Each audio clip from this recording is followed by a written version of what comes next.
توی این سوال یک میله که انتهاش یک قرقره قرار داره روی این سطح قرار گرفته.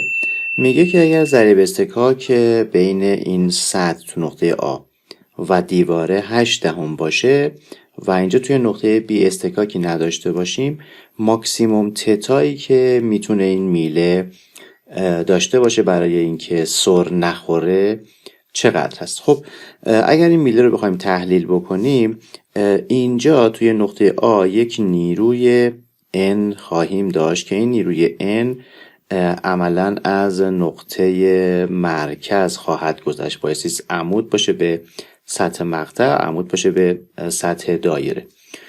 همینطور یه دونه نیروی مو N خواهد داشت که عمود هست به نیروی N.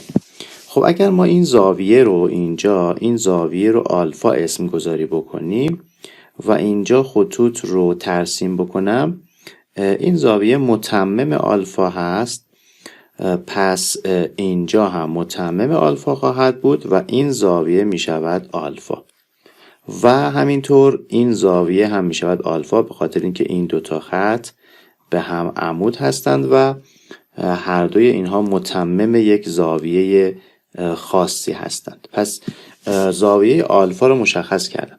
همینطور من روی این میله یه دونه mg خواهم داشت و یه دونه n1 هم اینجا توی نقطه B داریم. خب بیایم یه تعادل در جهت x بنویسیم. سیگما fx برابر با 0. خب mg و n1 که در جهت y هستند، پس فقط این n و مو n باقی میمونه. تعادل در جهت x بنویسم، میشه n سینوس آلفا برابر با مو n کوسینوس آلفا.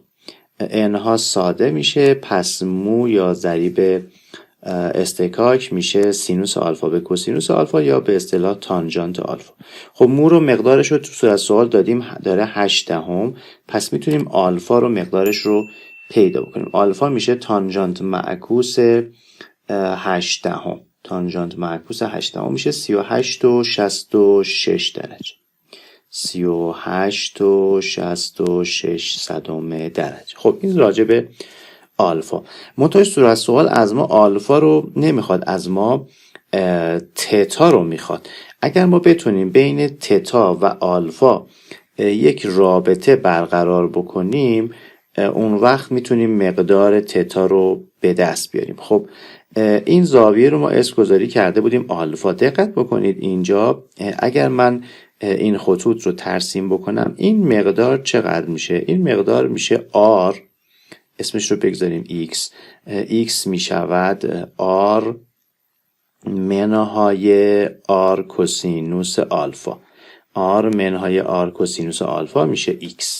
از طرف دیگه این X توی مثلث بزرگتر برابر با 2R سینوس تتا، یعنی ضلع رو به رو برابر با 2R سینوس تتا، پس برابر با 2R سینوس تتا.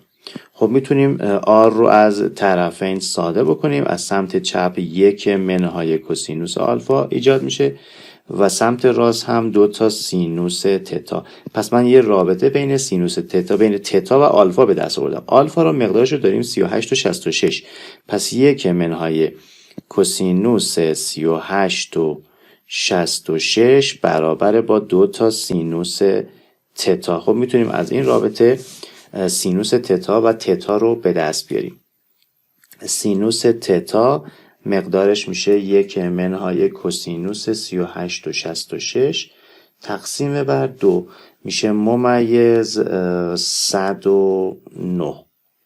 ممیز 109. خب میتونیم از این مقدار سینوس معکوس بگیریم. سینوس معکوس ممیز 109 میشه 6 ممیز 3 دهم درجه. این هم مقدار تتا برای اینکه این قطعه سر نخوره.